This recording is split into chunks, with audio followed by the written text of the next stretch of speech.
ആദ്യം കുറേ പ്ലാൻ ചെയ്തിട്ടുണ്ടായിരുന്നു. പക്ഷേ എനിക്ക് രാവിലെ തന്നെ 5 മണിക്ക് ഞാൻ പോയിട്ടുണ്ട്. ഒരു വെഡ്ഡിങ് വർക്ക് ഉണ്ടായിരുന്നു. അത് കഴിഞ്ഞതേ ഇപ്പം എത്തിയിട്ടേ ഉള്ളൂ.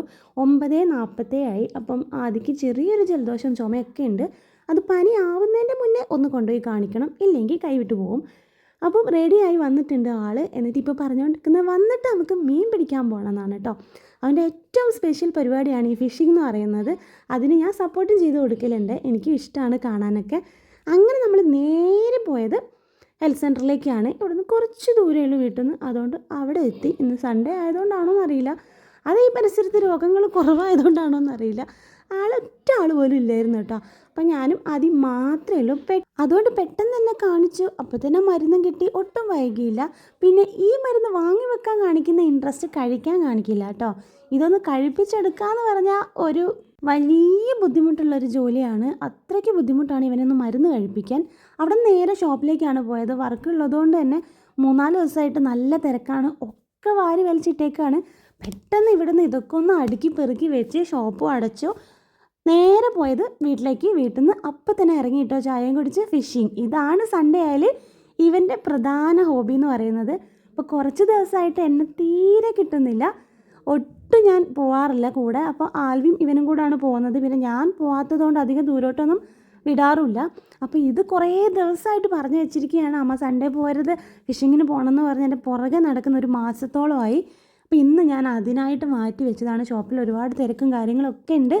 എന്നാലും ഈ ഒരു സൺഡേ രാവിലെ പോയിട്ട് ഒരു 10 മണിയാകുമ്പോൾ ഞാൻ ഫ്രീ ആയിട്ട് ബാക്കി ടൈം ഇന്ന് ഇവരെ കൂടെ തന്നെയാണെന്ന് ഞാൻ ഫിക്സ് ചെയ്ത് വെച്ചേക്കുന്നതാണ്. ഷോപ്പ് തുടങ്ങുന്നതിൻ്റെ കുറച്ച് മുമ്പ് വരെ ഞാൻ എന്തെങ്കിലും ഒരു ജോലിക്ക് പോയിരുന്നെങ്കിൽ എന്ന് ഒരുപാട് ആഗ്രഹിച്ചിട്ടുണ്ട് കേട്ടോ. പക്ഷേ ഇപ്പോൾ ചെയ്യുന്ന ജോലിയോട് ദേഷ്യമോ അല്ല ഇഷ്ടക്കുറവോ ഒന്നും ഉണ്ടായിട്ടല്ല. എൻ്റെ പാഷൻ തന്നെയാണ് ഞാനിപ്പോൾ ചെയ്തുകൊണ്ടിരിക്കുന്നത്. പക്ഷേ എന്നാലും വീട്ടിലിരുന്ന് ഇവരെ കൂടെ സ്പെൻഡ് ചെയ്തിട്ടുള്ള ടൈമൊക്കെ ആലോചിക്കുമ്പോൾ എനിക്കിപ്പോൾ നല്ല സങ്കടം വരാറുണ്ട് കേട്ടോ. ഒട്ടും സമയം കിട്ടുന്നില്ല. നല്ല വർക്കും ഉണ്ട്, നല്ല തിരക്കുള്ള ടൈമാണ്, വെഡ്ഡിങ് സീസണാണ്. അതുകൊണ്ട് തന്നെ നമുക്ക് നല്ല തിരക്കായതുകൊണ്ട് മക്കളെ കാര്യം കുറേയൊക്കെ മാറ്റി വെക്കേണ്ടി വരുന്നുണ്ട്. എന്ന് വെച്ചാൽ അവരെ കാര്യങ്ങളൊന്നും ചെയ്യുന്നില്ല എന്നല്ല, ഇവരെ കൂടെ പണ്ട് സ്പെൻഡ് ചെയ്ത പോലെയുള്ള കുറച്ച് ടൈം ഇപ്പം എനിക്ക് പറ്റുന്നില്ല. അതിന് സങ്കടം നല്ലോണം ഉണ്ട്. പക്ഷേ ഇവരിപ്പോൾ കുറച്ചൊക്കെ മനസ്സിലാക്കി വരുന്നുണ്ട്. കാര്യങ്ങളും ഫാമിലി ആയിട്ടുള്ള ഫിനാൻഷ്യലി ആയിട്ടുള്ള ബുദ്ധിമുട്ടുകളൊക്കെ മനസ്സിലാക്കാനുള്ള പ്രായവും പക്വത അവർക്കുണ്ട്. അതുകൊണ്ട് എനിക്ക് അവർ കട്ട സപ്പോർട്ടായിട്ട് നിൽക്കുന്നുമുണ്ട്. എന്നാലും ഇങ്ങനെ ഇടയ്ക്കൊരു ചാൻസ് കിട്ടുന്നത് ഞാൻ മിസ് ചെയ്യാറില്ല. അപ്പം ഇന്ന് ഇവരും ഹാപ്പിയാണ്, ഞാനും ഹാപ്പിയാണ്. പിന്നെ ഇവരെ കൂടെ ഇങ്ങനെ പുറത്തൊക്കെ പോകുകയെന്ന് വെച്ചാൽ എനിക്കും മെൻ്റലി നല്ല റിലീഫ് കിട്ടുന്നൊരു പരിപാടിയാണ്. ഈ വർക്കിൻ്റെ സ്ട്രെസ്സും ഫിനാൻഷ്യലി ആയാലും ബുദ്ധിമുട്ടുകളും ഒക്കെ മറക്കുന്നത് ഇവരെ കൂടെ ഇങ്ങനെ നടക്കുമ്പോൾ ആണ് കേട്ടോ. പറഞ്ഞ് ഫിഷിങ് മറന്നുപോയി. സംഭവം ഇതെന്താണെന്ന് വെച്ചാൽ ആദികുട്ടൻ്റെ സ്പെഷ്യൽ തീറ്റ ഐറ്റമാണ് കേട്ടോ. ഇതെന്താണെന്ന് എനിക്ക് അറിഞ്ഞുകൂടാ. മൈദപ്പൊടിയാണ് അതിൻ്റെ കണ്ടൻ്റ് എന്ന് മാത്രമേ എനിക്കറിയാം. അതിൽ എന്തൊക്കെയോ സാധനം കുത്തിക്കലക്കി ഇവൻ ഇരയാക്കി എടുക്കുന്നതാണ് കേട്ടോ. ഇവിടുന്ന് സാധാരണ അങ്ങനെയൊന്നും മീൻ കിട്ടാറില്ല. പക്ഷേ ഇവിടെ ഇന്ന് എനിക്ക് എന്താണെന്നറിയില്ല, ഇനി ഞാൻ വരാത്തതുകൊണ്ടാണോ എന്നറിയില്ല, ഞാൻ കുറേ ആയിട്ടോ ഇവൻ ഇങ്ങനെയും മീൻ പിടിക്കുന്നത് കാണുന്നത്. ഓരോ വട്ടവും കിട്ടുന്നുണ്ട് കേട്ടോ. ഈ മീനിൻ്റെ പേരെന്താ, കുറുവാപ്പരലോ അങ്ങനെ എന്താണ് നമ്മളെ നാട്ടിൽ പറയുന്നത്. കുറേ കിട്ടി കേട്ടോ. കിട്ടി ഒരു കവറിൽ വെള്ളം വെച്ചിട്ട് അതിനകത്ത് ഇട്ട് വെച്ചിട്ടുണ്ട്, ചാവാതിരിക്കാൻ വേണ്ടിയിട്ട്. വീട്ടിൽ പോകുന്നവരെ ജീവനോടെ കിട്ടാൻ വേണ്ടിയിട്ട് കവറിൽ നിറയെ വെള്ളം വെച്ചിട്ട് അതിനാണ് എടുത്തിടുന്നത്. ഇവർ മത്സരിക്കുകയാണ്. ഒരാൾക്ക് ഒന്ന് കിട്ടിയാൽ അടുത്ത ആൾ അതിന് വേണ്ടി വെയിറ്റ് ചെയ്തിരിക്കുകയാണ്. ആളെണ്ണത്തിന് എത്ര പിടിച്ചു നോക്കിയിട്ടാണ് കേട്ടോ ഇവരങ്ങോട്ടും ഇങ്ങോട്ടും മത്സരിക്കുന്നത്. ഇങ്ങനെ പിടിക്കുന്ന മീൻ ഇവർ കഴിക്കുകയും ചെയ്യുവേ. ഇവർ മാത്രമല്ല, ഏട്ടനും വീട്ടിലെ അമ്മയും അച്ഛനും ഒക്കെ കഴിക്കുക. ഞാൻ മാത്രമേ ഇത് കഴിക്കാത്തേ ഉള്ളൂ. എന്താണെന്ന് വെച്ചാൽ എനിക്കിതിൻ്റെ ടേസ്റ്റ് ഞാൻ കഴിച്ചു നോക്കിയതാണ്. എനിക്കിതിൻ്റെ ടേസ്റ്റുമായിട്ട് അങ്ങോട്ട് ഒത്തുപോകാൻ പറ്റുന്നില്ല. പക്ഷെ എല്ലാവരും പറയുന്നുണ്ട് ഇത് കഴിക്കുന്നതുകൊണ്ട് നല്ലതാണ് പോലും കേട്ടോ. കുട്ടികളൊക്കെ കഴിക്കുന്നത് നല്ലതാണ്.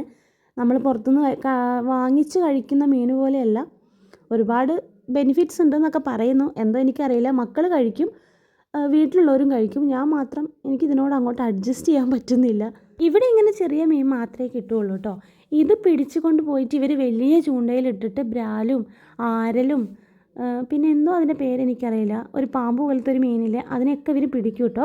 ഇത് വെച്ചിട്ട് ഈ ചെറിയ മീൻ വെച്ചിട്ട് കൊണ്ടുപോയിട്ടിട്ട് പിറ്റേന്ന് രാവിലെ പോയി നോക്കുമ്പം അതിൽ പിടിച്ച് കിടക്കുന്നുണ്ടാവേ.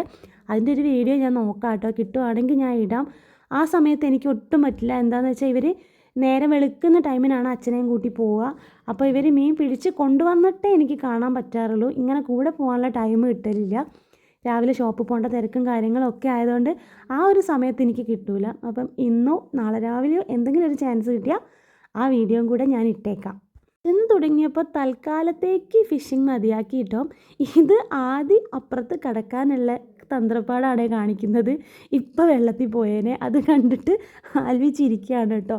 ഇതിലും കോമഡി ആയിരുന്നു ഞാൻ ഇവിടുന്ന് അപ്പുറത്ത് കടന്നത്. ഞാൻ ഇതിലേ പോകാറില്ല, ഞാൻ റോഡിൽ നിന്ന് തന്നെ പോവുകയാണേ ചെയ്യുക. അതൊരുപാട് ചുറ്റണം. പക്ഷെ ഞാൻ ഈ കിടന്ന വീഡിയോ എടുക്കാൻ ഞാൻ സമ്മതിച്ചില്ല. അതുകൊണ്ട് ഞാൻ കിടന്നത് വല്ലാത്ത കോമഡി ആയിരുന്നു. പകുതി എത്തിയപ്പോൾ ഞാൻ വിചാരിച്ച് ഞാൻ താഴെ പോയെന്ന്. ഞാൻ എങ്ങനെയോ ഇപ്പുറത്ത് എത്തിയപ്പം ആൽവി എന്നെ കളിയാക്കി കാണിച്ചു തരുവാണ് കേട്ടോ. അങ്ങോട്ടും ഇങ്ങോട്ടും കടന്ന് കാണിക്കുകയാണ്. പക്ഷേ എനിക്കിത് നടുവിലെത്തുമ്പോഴേക്ക് കാല് വിറച്ചിട്ട് വയ്യായിരുന്നേ. എങ്ങനെയോ അപ്പുറത്ത് എത്തി കിട്ടിയതാണ്. അപ്പം ഇപ്പുറത്തെത്തി, ഞങ്ങളുടെ കരയിലെത്തി. ഇനി ഇവിടെ നിന്നുള്ള ആൽവീൻ്റെ ഓരോ കോപ്രായങ്ങളാണ്. എന്നോട് തലക്കുത്തം മറിഞ്ഞ് കാണിച്ചു തരാമെന്ന് പറഞ്ഞിട്ട് അവൻ ചെയ്യുന്നതാണ്. ഇത് നല്ല വീഡിയോ എടുത്തു അമ്മയെന്ന് പറഞ്ഞ് ചെയ്തതാണേ. വെറുതെ പറയുകയാണെന്ന് എനിക്കിത് കണ്ടപ്പോൾ മനസ്സിലായി. എന്നോട് പറഞ്ഞ് ഞാൻ എക്സ്പേർട്ടാണെന്ന് പറഞ്ഞിട്ട് പുല്ല് കിടന്ന് വീണാലും ഒന്നും പറ്റില്ലല്ലോ അങ്ങനെ പറഞ്ഞാൽ ഇതാണ് കേട്ടോ തലക്കുത്തം പറയൽ. അങ്ങനെ ഞങ്ങൾ വീട്ടിലേക്കുള്ള നേരെ റോഡിലെത്തി. നന്നായിട്ട് വിശക്കുന്നുണ്ട്, വേഗം ഒന്ന് എത്തിയിട്ട് എന്തെങ്കിലും കഴിച്ചാൽ മതി. 1:40 ഉച്ചയ്ക്ക്. കഴിച്ചിട്ടില്ല, രാവിലെ ചായ കഴിച്ചതാണ്. അപ്പം നേരെ വീട്ടിലേക്ക് പോയിട്ട് ഇനി ചായ കഴിച്ചിട്ട് വൈകുന്നേരം ഇവിടെ അടുത്തൊരു കടവുണ്ട്. കടവെന്ന് വെച്ചാൽ തോട് തന്നെയാണ്, പക്ഷേ കുളിക്കുകയും തിരുമ്പും ഒക്കെ ചെയ്യുന്നത്. ഇവിടെ അലക്കുന്നതിന് തിരുമ്പുക എന്നാണേ പറയുക. അതൊക്കെ ചെയ്യുന്ന സ്ഥലത്ത്. അപ്പോൾ വൈകുന്നേരം അവിടെ കൂടെ കൊണ്ടുപോകാമെന്ന് പറഞ്ഞിട്ടുണ്ട്. അപ്പം അതും കൂടെ കഴിഞ്ഞിട്ട് ഇന്നൊന്ന് റെസ്റ്റ് ചെയ്യാമെന്ന് വിചാരിക്കുകയാണ്. അവിടെ നിന്ന് എപ്പോഴാണ് തിരിച്ചു വരിക പറയാൻ പറ്റില്ല. അപ്പം ഇത്രയും മീനാണ് ഇന്ന് കിട്ടിയിട്ടുള്ളത്. ഇത് ഇവർക്ക് വേവിച്ച് കൊടുത്ത് ഇവർ കഴിക്കും കേട്ടോ. പിന്നെ റോസിക്ക് നമ്മൾ പച്ചമീൻ കൊടുക്കാറില്ല, അല്ലെങ്കിൽ അവൾക്ക് കൊടുക്കായിരുന്നു. അപ്പോൾ ഇന്നത്തെ ഈ വീഡിയോ ഇത്രയേ ഉള്ളൂ കേട്ടോ.